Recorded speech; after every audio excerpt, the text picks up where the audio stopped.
Olá, sou a jornalista Rosa Sarquis e falo direto da França. E converso com Lejane Mirand, sociólogo, escritor, professor universitário e atualmente ele é analista internacional em várias TVs streaming. Hoje nós vamos falar a respeito da análise dos 100 dias do governo Biden e, no segundo momento, a gente vai comentar e analisar a CPI da Covid no Senado Federal. Tudo bem, professor? Oi, Rosa, tudo bem? Obrigado mais uma vez aí por você me convidar para esse seu canal bonito, antigo, bem elaborado. Parabéns, viu? Eu vi Muito aquele vídeo obrigada. que você fez um vídeo institucional, 20 anos de programa, achei muito bonito, viu? Parabéns. Espero que você tenha mais 50 anos pela frente aí. Aí vai ter continuidade, né, de quem faz parte do painel, porque realmente 50 anos seria maravilhoso.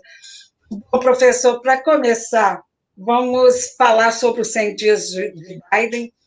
Ele já pode confirmar uma profunda mudança de rumo nos Estados Unidos. O impacto inicial foi a vacinação em massa.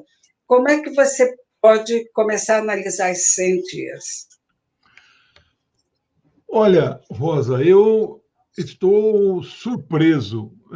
Eu não esperava, do ponto de vista interno, vamos falar primeiro interno, eu não esperava assim um governo muito popular, né? Assim, medidas muito positivas, medidas que vão beneficiar uma ampla parcela da população. Eu vou aqui tentar sistematizar em alguns pontos de forma objetiva para nós tratarmos o maior número de assuntos hoje, em uma hora de programa, né?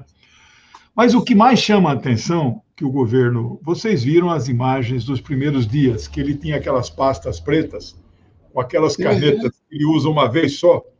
Aquelas pastas, cada pasta é uma espécie de nosso antigo decreto-lei. Ele tem uma força muito grande, lá chama ordens executivas. Ele assinava 10, 20 por dia. O que foram essas ordens, as primeiras delas? Foram para desmontar as maldades que o Trump fez em 4 anos. Foram muitas maldades contra o povo, contra pequenos e médios empresários, etc. No entanto, o Biden tomou certas medidas macro que também estão beneficiando profundamente a população. Do ponto de vista da saúde, o que você falou.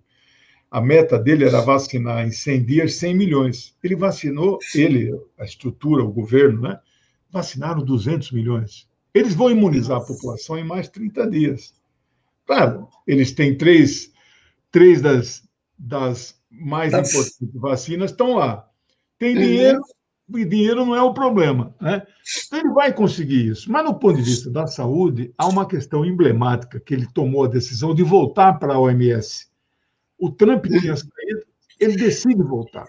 E os Estados Unidos voltar significa 1/4 do orçamento de $1 bilhão da OMS. Então, ele está aportando 250 milhões para a OMS, num momento muito necessário, né? Então, isso são medidas na saúde que são muito positivas, né?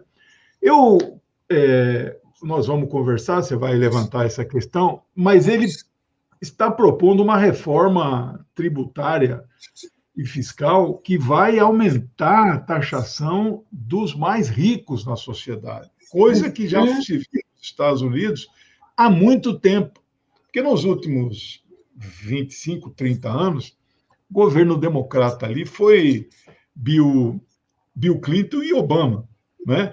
Aí depois desse meio tempo, 8 anos de Bush Jr., mais 4 de Donald Trump. Então, mesmo esses últimos democratas aí, do Clinton e Obama, eles não mexeram muito na estrutura tributária.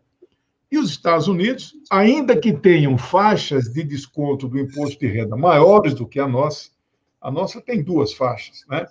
Eles têm mais, mas ainda é uma renda muito concentrada. Ele vai mexer nisso e está ganhando um sentimento de ódio, né, dessa burguesia mais milionária, né, e mesmo certos setores da classe média alta que ganham muito dinheiro, né?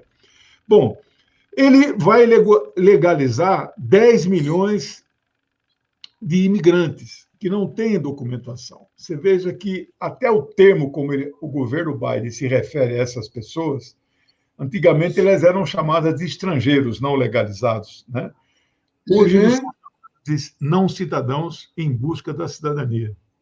Então, há uma mudança de conteúdo, né? Ele suspendeu as deportações. Uma coisa aqui, professor, com relação aos mexicanos, como é que vai ficar essa relação? Uma vez foi até criado um muro, né? Ele suspendeu a construção do muro e suspendeu todas as deportações que estavam em andamento. O Trump deportava, eles fazem lá um processinho meio sumário, ele suspendeu tudo. E abriu um processo... né?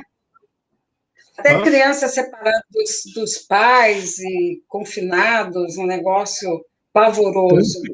Trump prendia crianças numa cela e os pais em outra cela. É uma barbaridade. Isso aí acabou nessa gestão dele. E há, então, orientações governamentais, ele já criou equipes, né, que vão legalizar 11 milhões de imigrantes. Isto é positivo, né? Bom, ele colocou a pauta ambiental na ordem do dia. Lá internamente nos Estados Unidos, mas também externamente, ele convocou uma cúpula do clima que começou quinta e sexta, 2 dias só semana passada, 22 e 23. É uma cúpula que não é oficial da ONU, é uma cúpula paralela à ONU, mas não tem problema, é importante você discutir o tema, né? A China e a Rússia estiveram presentes, Brasil, Índia, etc. Ele escolheu 40 países a dedo, né? E ele, então, colocou o tema ambiental da política externa, né? Ele não é negacionista como o Trump e esse aqui que se apresenta como nosso presidente. Ele é a favor da ciência, ele reconhece o buraco na camada de ozônio e reconhece o aquecimento na Terra, né?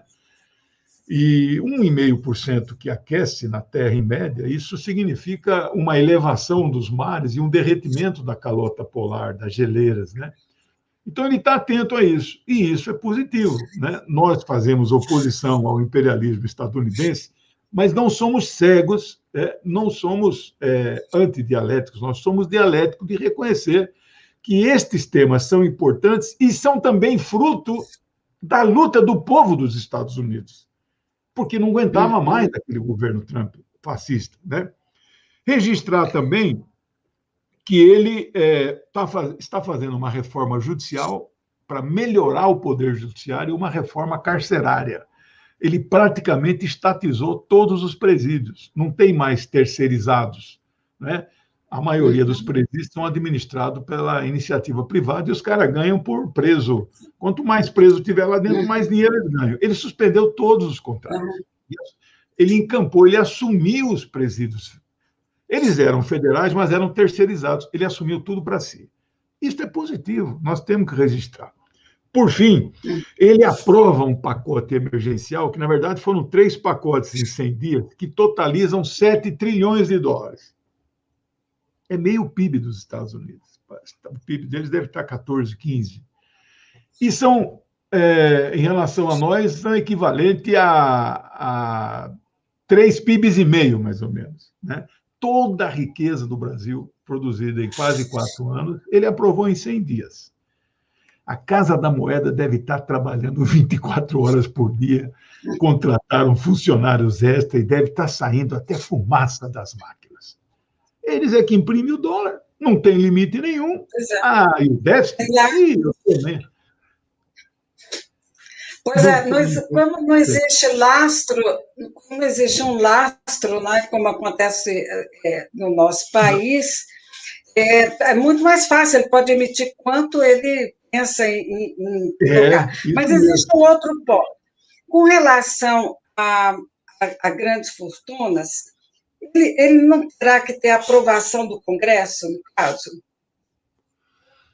Então, esse detalhe de como implantar essa medida juridicamente, o detalhe eu não sei. Eu acho que é uma atribuição da Receita Federal, como é no Brasil, né? Aqui no Brasil tem faixa de 15% e de 27,5% só. O presidente tem poder de criar novas faixas, mas eles nunca fazem isso no Brasil, né? Para beneficiar, evidentemente, os mais ricos, né? Quem paga imposto mesmo no Brasil são os pobres. Lá é a mesma coisa, aparentemente.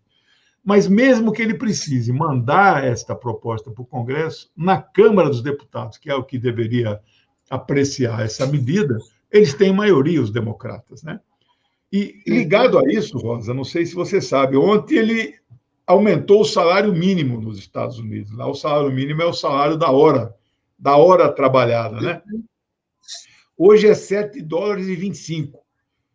Este é o salário mínimo para todos os trabalhadores em geral. Na campanha, ele prometeu pular para 15 dólares. Significa 106% de aumento. Ele não conseguiu fazer isso ainda. Por quê? Não porque ele não queira. É programa de governo dele, está escrito no programa.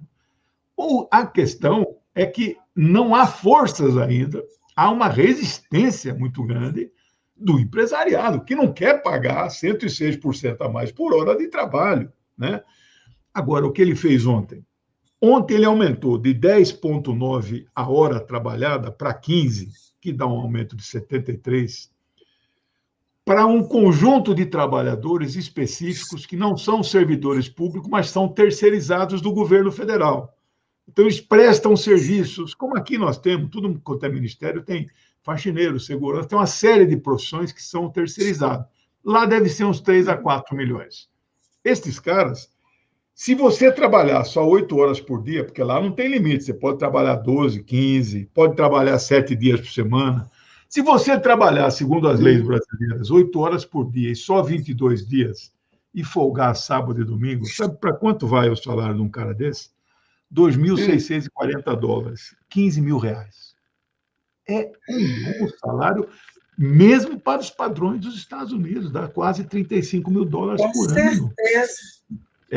Então, professor, imagina que amanhã que vai completar os 100 dias, né? Em menos de 100 dias ele já fez tudo isso, porque na realidade é amanhã que se completa os 100 dias. Amanhã, na capa do jornal. Na capa do jornal O Globo hoje tem um artigo da Miriam Leitão, na primeira página. Biden faz uma revolução nos Estados Unidos. Essa é a opinião dela. Ela é neoliberal, ela está espantada com 7 trilhões em 100 dias, né? Eu não usaria ainda o termo revolução. Revolução para nós de esquerda tem outro significado, né? Mas ele está fazendo mudanças substanciais, jamais feita nos últimos pelo menos 30 anos. Eu aqui arrisco dar uma opinião para os seus espectadores, seus ouvintes. Ele será mais keynesiano do que Roosevelt. Roosevelt foi o primeiro e o mais keynesiano, porque antes dele também não tinha a teoria do John Maynard Keynes, não era famosa ainda, né? O Roosevelt gastou bilhões no chamado New Deal, de 33 a 37, no primeiro governo dele, para tirar os Estados Unidos do buraco daquela crise de 29, né? Eu estou aqui arriscando, sem medo de errar, o Biden será mais keynesiano do que Roosevelt. Será mais popular que Roosevelt? Não sei. Isso ainda em 100 dias não dá para saber. Roosevelt é o presidente mais popular da história. Ele foi eleito em 32, reeleito em 36, em 40, em 44. Seria reeleito em 48, não tinha limite de reeleições. Ele morreu em 45. O Truman assumiu, né? Aí eles acabaram com essa... É só uma reeleição e pronto, né? Mas ele foi muito popular, muito querido. Os trabalhadores dos Estados Unidos, através da sua central sindical, que lá é única, no Brasil, a CUT foi a primeira que surgiu com o nome de Central Única, mas tem 13 centrais no Brasil. Lá é uma só. Ele foi eleito em 32 com apoio dessa central. Geralmente, os democratas têm tradicionalmente o apoio, porque eles sabem que não é tanto pelos democratas, é porque os republicanos são fascistas. E eles têm, né, aquelas intervenções que tinha no sindicato, né? Tem filmes que registram década de 30, como eles espancavam a máfia, atacava os sindicatos, né? Então, eles são mais É próximos. verdade. E Professor, nessa situação toda, você imagina ou calcula ou analisa que essa forma de distribuição, inclusive para as famílias, tem alguma coisa a ver com a nossa Bolsa Família aqui do Brasil? tem. Ele vai fazer o que o Lula fez aqui, o Bolsa Família dos Estados Unidos. Esse dinheiro que ele está cobrando a mais dos mais ricos e do empresariado, né? As grandes empresas vão pagar mais imposto. Ele vai fazer esse fundo que vai criar esta Bolsa Família dos Estados Unidos, que é uma coisa parecida com o que o Lula fez. Não é que ele seja o Lula dos Estados Unidos. Uhum. Se você vir, se você vir um discurso de 2 minutos que circulou pelas redes, legendado, sobre a opinião dele sobre o sindicalismo, você vai falar, não é possível esse cara. É outro igual... ponto. É outro ponto que eu queria que você comentasse. Não digo empoderamento, mas o reconhecimento dos sindicatos, que era uma coisa que estava realmente no ostracismo. Quer começar a comentar sobre isso? Vamos falar sobre isso. Veja, um debate que está sendo feito entre intelectuais, estudiosos aí do modelo neoliberal, que não é o meu caso, eu conheço o sistema, o modelo, mas não sou um expert, não sou economista. Mas nós sabemos que para implantar esse modelo, você tem que ter uma sociedade quase fascista. Tem que ser muito de direita, porque ele impõe situações que são ruins para a maioria do povo. E a gente sempre fala que para implantar esse modelo, você tem que destruir as entidades e instituições que dão combate a esse modelo, que são os partidos de esquerda e que são os sindicatos. O Brasil está em curso uma lei que, se você não tiver 3% dos votos válidos para deputado federal, você vai ficar fora do parlamento. O deputado que você eleger vai ter que mudar de partido. Isso vai atingir 7 partidos de esquerda no Brasil. Os 4 pequenininhos, Unidade Popular, PCO, PSTU e PCB, mais o PSOL, mais o PCdoB e mais o Rede. 7 partidos. E em 2017, no ano seguinte do golpe do Temer, ele aprovou o fim do imposto sindical. Ele praticamente matou, de 12 mil sindicatos, ele matou 7 mil numa tacada. Eles não fecharam as portas, mas não consegue mais funcionar. Demitiram funcionários. É uma estrutura sindical maravilhosa criada por Getúlio. Tem 200 mil trabalhadores contratados por essa máquina. Tem carro de som, tem assessor, jornalista, tem curso de formação, tem carro de som. Isso foi, assim, uma carnificina. Nos Estados Unidos, onde a sindicalização tem muita restrição, mesmo em governos democratas anteriores, não é?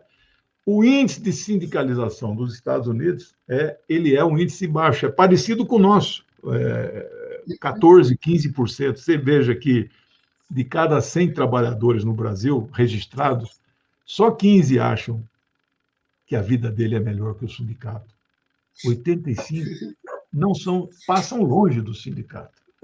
Lá é mais ou menos parecido com isso. No entanto, o trabalhador sindicalizado nos Estados Unidos, ele tem uma proteção maior que no Brasil. Ele é quase que intocável lá. Os acordos que eles assinam valem só para o sindicalizado. E eles pagam para o sindicato valor alto, 10% ao mês de salário. Né? Ao mês. Aqui você paga uma vez por ano 3,3%, que é 30 avos de um mês de salário. Né? E a turma aqui achava que é muito, e tiraram. Né? Então, desmontou. Agora, mesmo que lá seja uma estrutura maior, melhor, mais protegida, ainda que só pegue uma pequena parcela, agora o Biden está estimulando a organização sindical. Eu fiquei impressionado, não sei se você recebeu no Zap. Eu vi. Você viu, né?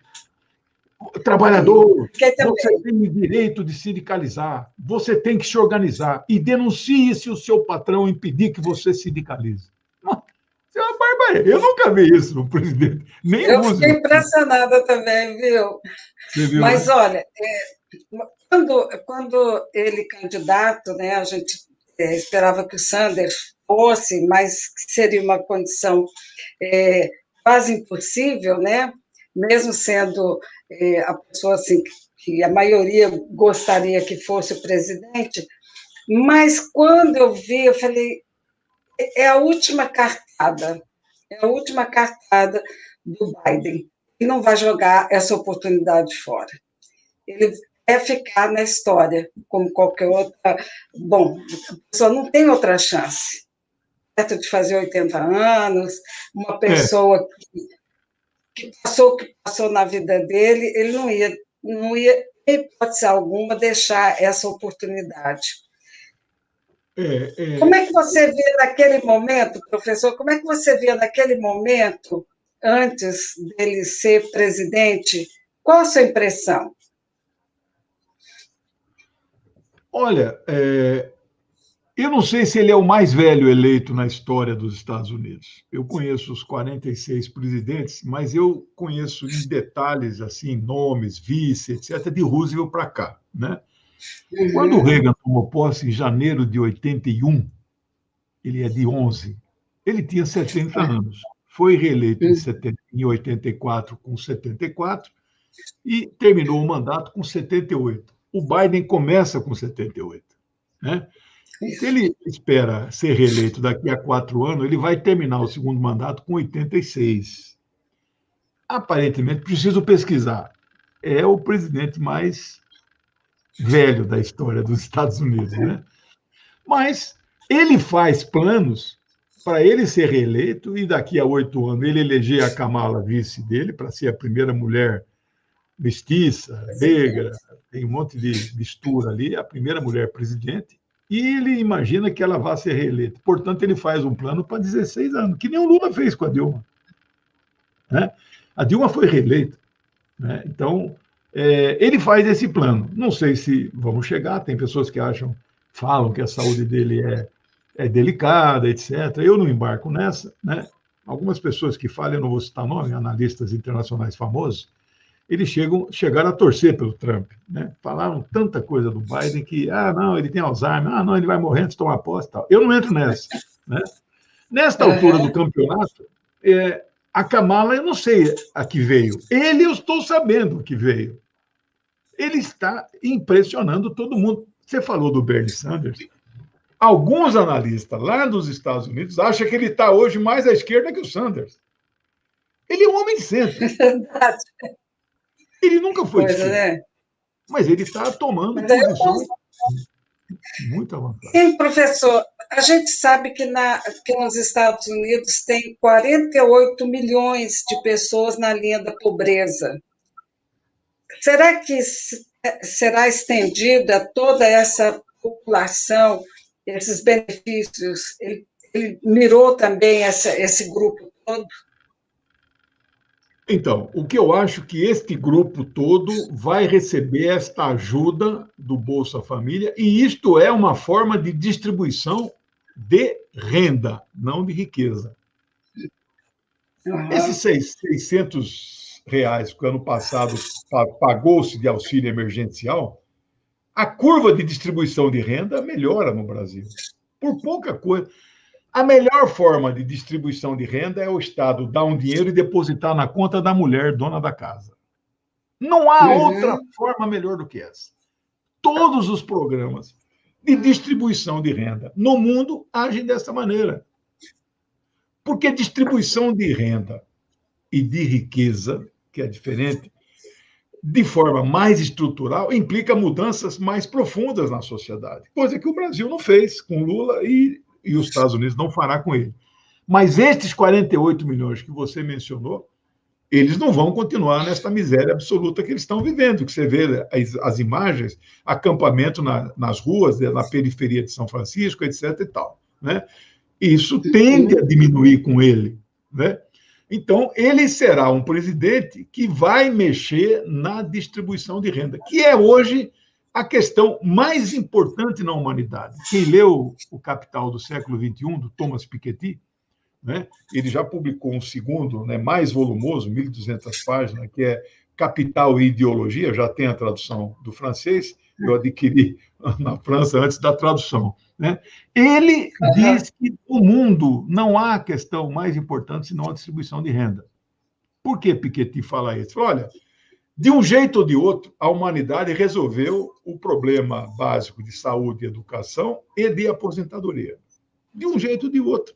Não há um desamparo generalizado, mas tem um problema gravíssimo, que é a distribuição de renda. Então, o Piketty... E aí, aparentemente, pelas primeiras medidas, o Biden vai mexer pesado nisso.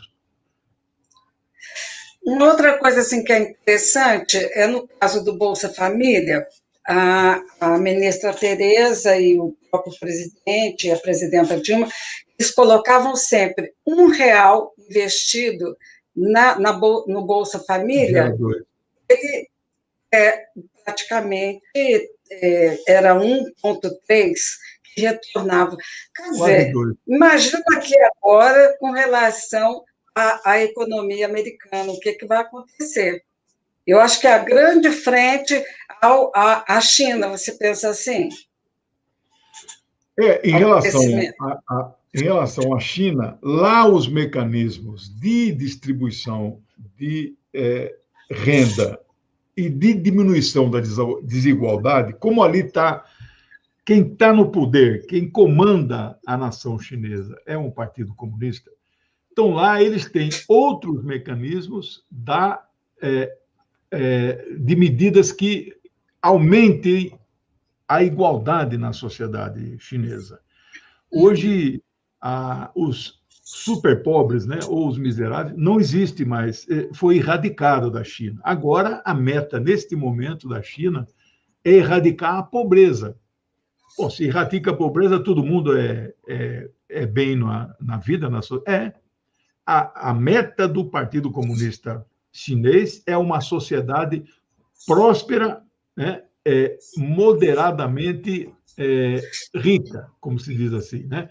Então, ninguém mais terá a falta das questões básicas. Nos Estados Unidos, isso não acontece.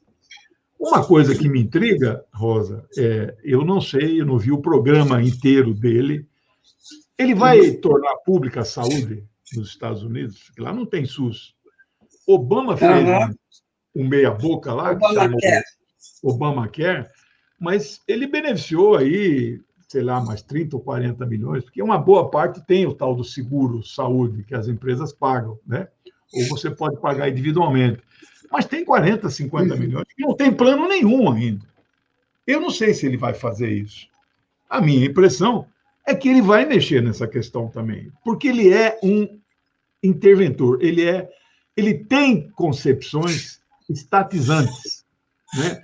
Ele defende o Estado forte, que é a essência do neoliberalismo.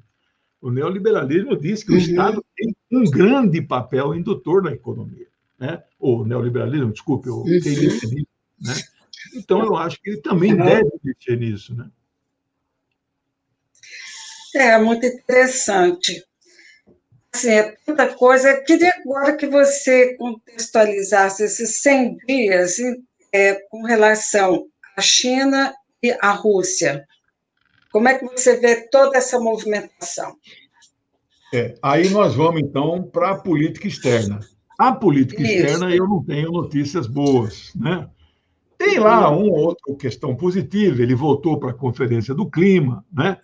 Ele mandou retirar as tropas do Afeganistão e do Iraque, reconheceu o genocídio chamado armênio, mas eu uso o termo genocídio cristão.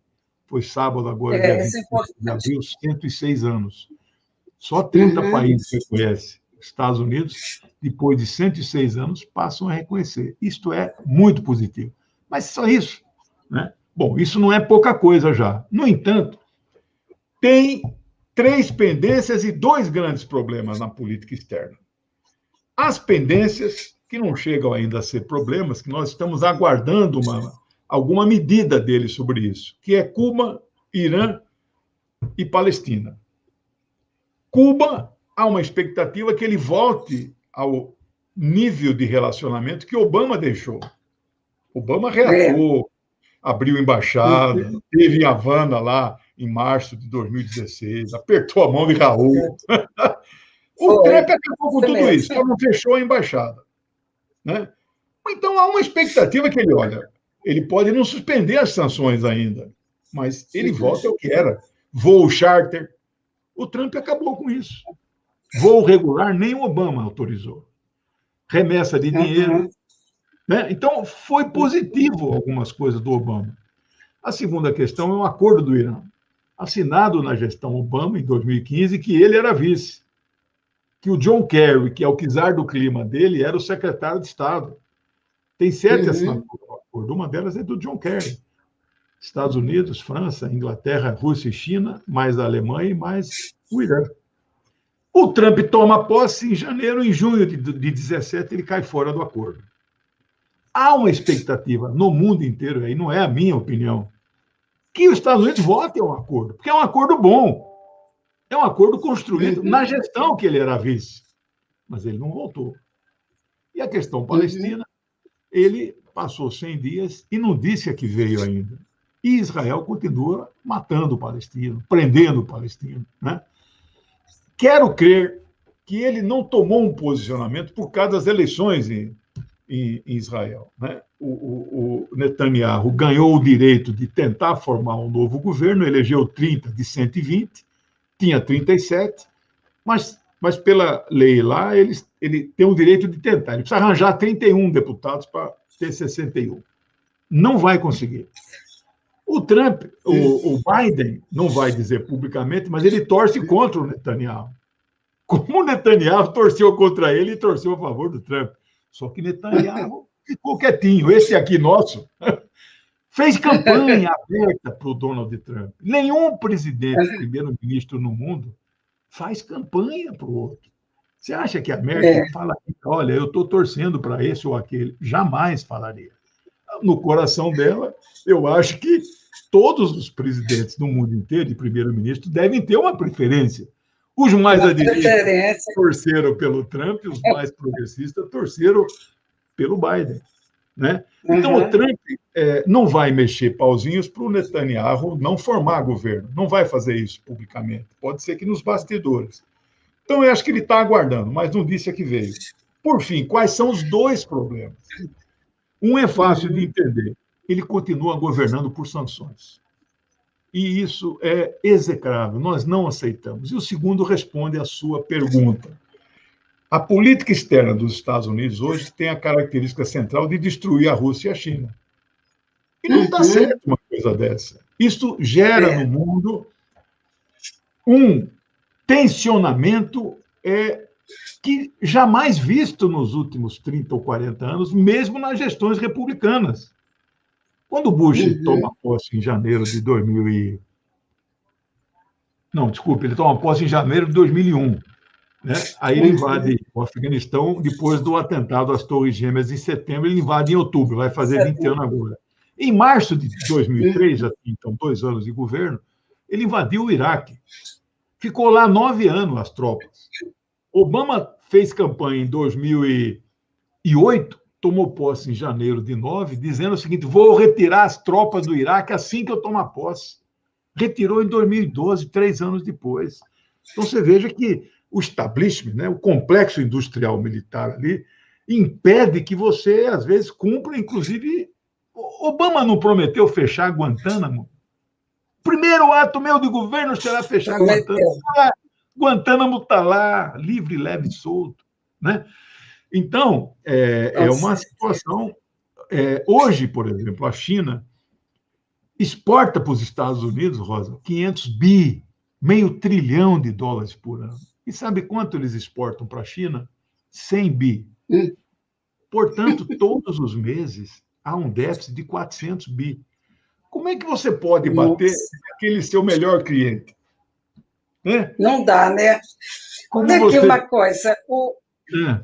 Antes da gente continuar, o debate petroleiro faz faz um comentário. O apelo ambiental de Biden está fazendo petroleiras e mineradoras a desviarem seus cursos para a América Latina. Como você avalia esse movimento do capital?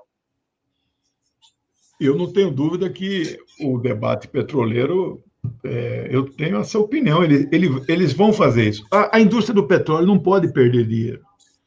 Nos Estados Unidos, com a mudança da matriz energética, de matriz suja para matriz limpa, que é um ponto central na campanha do Biden, as petroleiras vão passar a perder dinheiro nos Estados Unidos.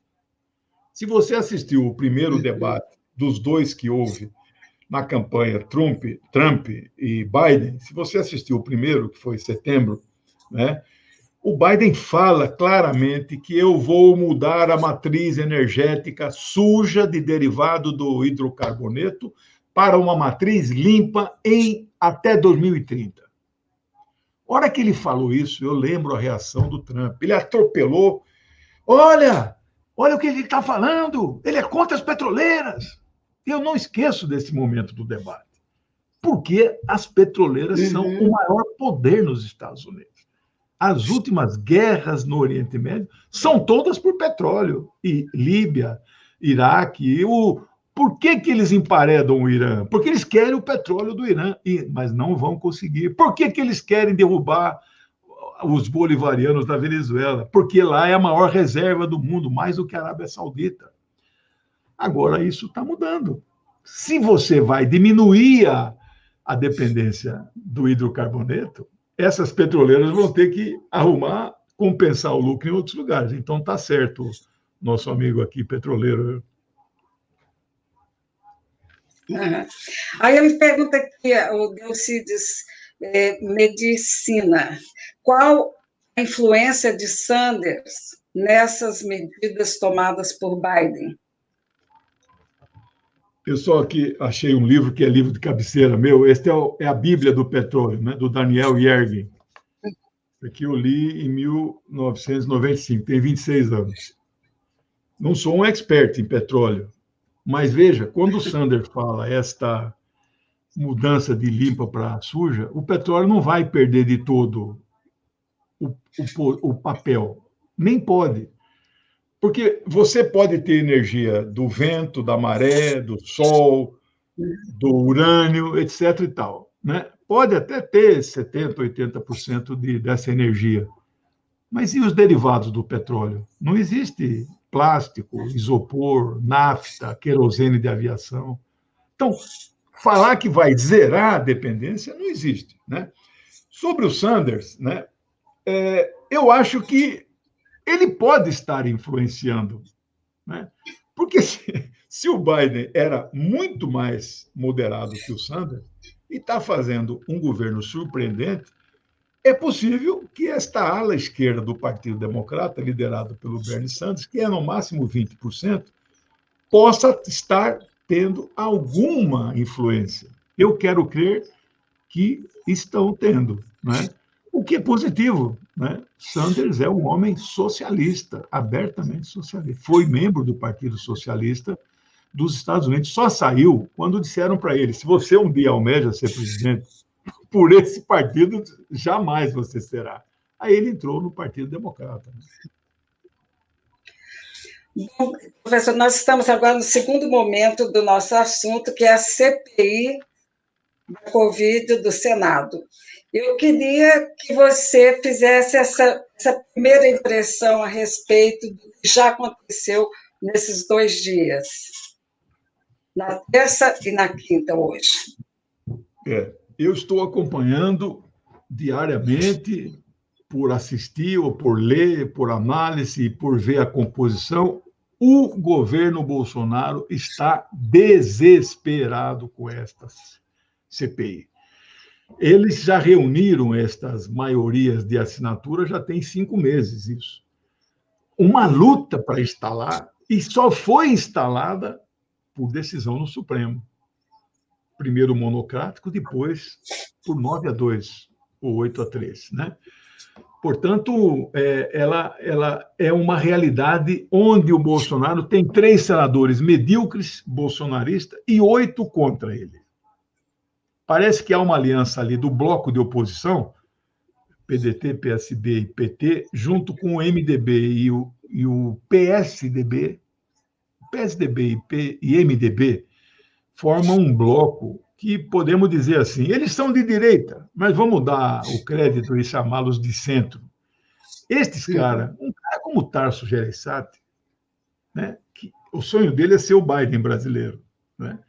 É um homem milionário, ele é dono do grupo Iguatemi, dos shoppings no Brasil, o grupo La Fonte, né? Então ele não chega a ser bilionário, mas é milionário, né? Manda lá no Ceará, se elege o que ele quiser, né? Ele está radicalmente de oposição ao Bolsonaro e já mandou um recado para Lula. Eu não tenho nenhum problema com Lula, não acharia ruim se ele vencesse as eleições, né? Então, na véspera de instalar a CPI para discutir quem era o presidente, o vice e o relator, saíram do apartamento do Randolph, que é o proponente da CPI, mas não tinha condição dele ser o presidente por ser um partido muito pequenininho. Então, ele é o vice. Ele deu uma entrevista, ao lado dele estava o Humberto, do PT de Pernambuco, do outro lado, o Tasso Gereissati. Ou seja, é muito difícil o Bolsonaro ter alguma expectativa de sucesso. É explosiva esta CPI. Portanto, aquele chavão que se fala, CPI a gente sabe como começa, ninguém sabe como termina. Eu sei como essa terminará. Não terminará em pizza, porque tem 400 almas, eu não sou religioso, estou usando o termo que eles usam, 400 almas, 400 mil famílias, 3 milhões de pessoas enlutada. Já não há mais entre os 211 milhões de brasileiros alguém que não tenha um parente ou um amigo que já morreu, não é que pegou a doença. Já não há mais, né? E a vacinação caminha a passos absolutamente lentos. Hoje, atingiu 9,1% dos brasileiros que tomaram 2 doses. São 18 milhões de pessoas.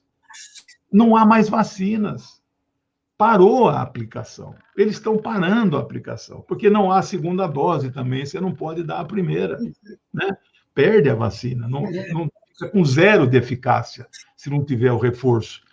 Então, é uma situação de colapso. Há uma orientação do governo a favor da pandemia, a favor do vírus, a favor da aglomeração, contra o isolamento, não é? Então, isso está ficando claro, está tudo documentado. Nós que achávamos que ele só recusou a proposta da Pfizer, lembra? 70 milhões de doses, apareceram mais 10 propostas documentadas que entre agosto e dezembro do ano passado as farmacêuticas mandaram por escrito e ele não comprou. Isso é gravíssimo. O que é isso, se não um genocídio deliberado? Né? Genocídio não é só o que mata para a câmara de gás, é o que deixa morrer também, é o que estimula a morte. Então, qual é a minha opinião? O que vai acontecer ali? Ele será indiciado. A CPI tem poder de polícia, tem poder judicial. Se o Pazuello que vai depor, acho que terça é Mandetta, quarta é Pazuello. Quarta-feira o Pazuello vai depor. Se a CPI decidir que ele cometeu um crime, ele sai preso dali. A Polícia Federal Legislativa, que é equivalente à Polícia Federal, sai com o cara já no carro de preso, para a cadeia. A voz de prisão, o Omar Aziz tem poder para isso. Não acho que vai acontecer, porque o Pazuello, particularmente, é um general ainda na ativa. Prendeu o general 3 estrelas, né? Mesmo que ele não tenha mais o apoio, ao contrário, as críticas da forma como ele manchou o nome do Exército, ele está muito mal, mas seria ruim que ele saísse preso. Mas a CPI tem o poder. E ela vai indiciar pessoas. Ele, Bolsonaro, pode ser indiciado. E aí eu listei aqui, olha, 4 crimes de responsabilidade que ele poderá ser enquadrado pela Comissão Parlamentar de Inquérito. E aí o que o Pacheco e o Lira vão fazer? A CPI vai mandar abrir um processo de impedimento, que foi o desfecho que teve na CPI lá do Collor, você lembra, né? Então, eu acho que esse negócio de não sabe aonde vai dar, esta CPI não pode acabar em pizza. Não vai acabar em pizza. O Renan, o olho dele tem aquelas raias vermelhas, assim, sabe? O Renan está com uma faca na boca. É verdade. Ninguém segura o Renan. Os caras já foram bater no Supremo para segurar. A Carla Zambelli arranjou um juiz amigo dela que deu uma liminar. Ninguém segura o Renan. Ninguém segura o Renan. Hoje vai estar nos jornais diariamente. É o líder da oposição. E é lulista, hein? Aqui entre nós. Depois ele é uma raposa, né? Ele está aí desde antes, até sei lá, da Terceira, Quarta República, ele está aí desde sempre. Foi ministro da Justiça do Collor, depois disso, sempre no Senado, 2 vezes presidente do Senado. Eu acho que ele tem um conhecimento da máquina administrativa, política, ele sabe onde é que ele tem que ir. Eu acho que realmente é sem chance. Agora, na quinta-feira, também vai ser ouvida a Anvisa. Eu queria, assim, que você comentasse a respeito da Sputnik e essa ida da Anvisa na CPI. O mundo tem, os Estados Unidos têm 3 vacinas, Pfizer, Moderna e Johnson, a Inglaterra tem uma AstraZeneca, a Rússia tem uma Sputnik, a China tem várias, mas a principal é a Coronavac, a Índia tem uma Covaxin, e Cuba tem 5, mas as 2 principais são a Soberana e a Abdala. É um clube menor do que o clube atômico, que são 9, aqui são 6. É um clube menor do que os que têm porta-aviões, que são 8, aqui são 6. Né? Cada país defende a sua vacina. As Big Pharmas é a guerra das vacinas, que eu chamo, ou geopolítica das vacinas. Só Cuba não participa dessa aí. Porque Cuba é a Cuba que nós sabemos, é a Cuba socialista. E começou a fabricar 100 milhões de doses da Soberana Cuba. Vai usar 40 milhões, 2 doses para a sua população de 20 milhões, os outros 60 ela vai dar para os países vizinhos. Olha que coisa maravilhosa. Não é bonitinho? Um país sob bloqueio há 59 anos. Mas Cuba, então, é um concurso à parte. Agora, estes outros, que até a Índia e a China entram na disputa, cada um quer a sua vacina. A Rússia não é a União Soviética mais. Há muito tempo, vai fazer 30 anos em dezembro que acabou a União Soviética. No imaginário desses anticomunistas, lá o Trump e este fascista aqui no poder, a Rússia ainda é a União Soviética. Eles têm pavor da Rússia. Ainda mais o Putin, que está no comando lá desde 2000 já, 2009, 1999, 2000. O Yeltsin ficou de 91 a 99. De lá para cá era Putin. Ele vira primeiro-ministro, depois passa para presidente, depois volta, vai até 2036. Já mudou lá a Constituição. Então, o Putin foi formado dentro da escola do Partido Comunista da União Soviética. O Putin foi formado, antes de acabar a União Soviética, ele militou no partido, teve cargos em alto escalão durante 16 anos, dentro da KGB, que agora chama FSB, Federal Security Bureau, né? Bureau Federal de Segurança. Né? Bom, agora, a desgraça que a vacina do Putin, para piorar, digamos assim, piorar no sentido da opinião dos anticomunistas, para nós não tem nenhum problema. Ela foi desenvolvida por um instituto chamado Gamaleya. O Gamaleya foi um cientista comunista que dirigiu o instituto, que tinha outro nome, de 1930 a 38, no período stalinista. Os caras não mudaram o nome do instituto. E, desgraçadamente, para piorar as coisas para eles, os caras batizam a vacina de Sputnik, que é o primeiro artefato artificial colocado pelo ser humano em órbita soviético. Então, os caras, né, eles têm mais medo da Sputnik, por essa simbologia, do que da Coronavac. E agora, a Coronavac também eles não podem mais fazer o enfrentamento, porque só tem Coronavac no Brasil. A vacina que ele atacou o tempo todo está salvando-a. Entendeu? O pouco de ainda a popularidade que ele tem, porque tem gente que acha que é ele que conseguiu a vacina. Não, não foi ele, foi o Dória. Preciso dar o crédito para isso. Né? E o Dória hoje exerce uma oposição muito firme. Bom, aí veio a Anvisa, que é um aparelho de bolsonarista. O presidente é um almirante, equivalente a general 4 estrelas, bolsonarista de raiz, fascista. O corpo técnico da Anvisa é muito bom, profissional, maravilhoso. Mas os diretores não. E derrubaram a Sputnik. A Sputnik está sendo aplicada em 62 países, que têm somados uma população em torno de 3 bi e 100 milhões de pessoas. Não quer dizer que todas elas serão vacinadas, né? Nenhum laboratório vai suprir o mundo. Eu entrei hoje na estatística da OMS, tem 900 milhões de pessoas vacinadas na primeira dose. A população da Terra é 8 bi. Você tem que ter 16 bi de doses. Não há doses para isso. Tem 130 países que não receberam uma dose sequer. Nossa. São países ricos e pessoas ricas em países pobres que serão vacinadas. Isso aí eu escrevi um artigo já desde janeiro desse ano. Isso está claro. E no Brasil acabou a vacina. E o pouco que tinha é a chinesa. Então ele não pode bater na China. Bater na China, aliás, ele continua, e a turma dele continua batendo. O Paulo Guedes falou aquela bobagem que você está sabendo, né? Mas ele não pode bater na vacina chinesa. Não pode mais chamá-la de vacina, né? Não pode fazer o desenho da vacina, porque só tem ela.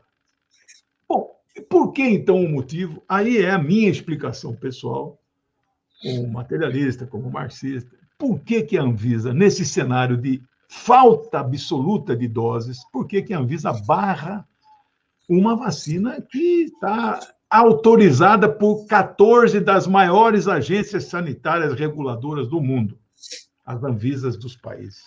Por que ela faz uma coisa dessa? No momento em que parou a vacinação no Brasil. Se a Anvisa aprovasse, imediatamente a Rússia mandaria um lote muito grande que eles têm lá, que é a produção lá, e em São Paulo, a farmacêutica, que eu esqueci o nome, mas que está autorizada a fabricar, passaria a fabricar 1 milhão de doses por dia. Mas a Anvisa... Por quê? Eu vou dizer para você por quê. Eu acompanho a estatística da vacinação no Brasil, da segunda dose. Isso que vale, esquece a primeira. Todos os dias, na Folha de São Paulo, eu acompanho a estatística. E ela cresce 0,3% ao dia. Nesse ritmo, fevereiro do ano que vem, termina a vacinação e vamos chegar a 1 milhão de mortos, que é o Imperial College de Londres. No cenário, pior cenário, pode chegar a 1 milhão. Meio milhão vai chegar agora no final de junho, pode esperar. Né? Não acabou o pico da pandemia. Né? Mas não tem lógica eles impedirem de chegar a uma nova opção de vacina, porque a AstraZeneca não dá conta, a Pfizer não dá conta, ninguém dá conta. É muita vacina.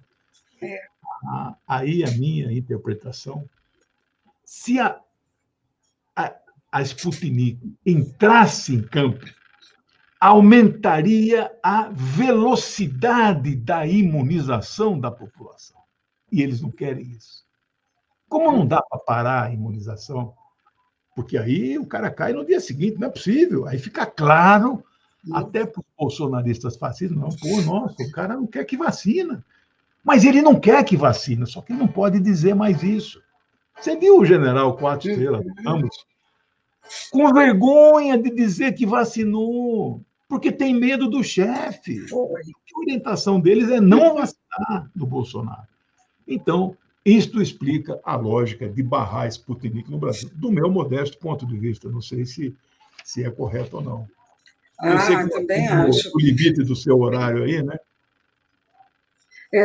Professor, olha aqui, só responde rapidamente o Ivo Miranda Gomes, com relação...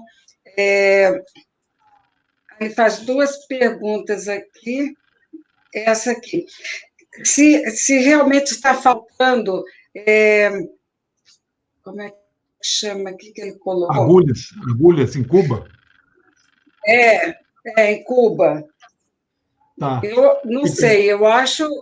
Está? Está faltando.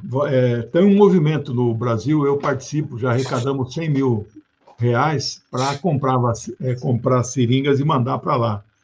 É igual mandar petróleo para a Venezuela. A Venezuela não precisa de petróleo, precisa de gasolina, porque a refinaria lá está parada. Cuba não precisa de vacina. Eles têm 100 milhões. Eles precisam da seringa, porque a fabricação de seringa é uma coisa sofisticada, né? Então, há esse movimento, de fato, e nós estamos fazendo no Brasil. Uhum. Aqui outra pergunta que ele faz. Para os internautas que quiserem adquirir os livros do professor Eugênio Mirand, poderá fazê-lo no site do A Parte Editora. A Parte Editora, é isso? É a parte com 2 P's mesmo, né? Ele não pode pôr o link aí, porque o YouTube não aceita links, né?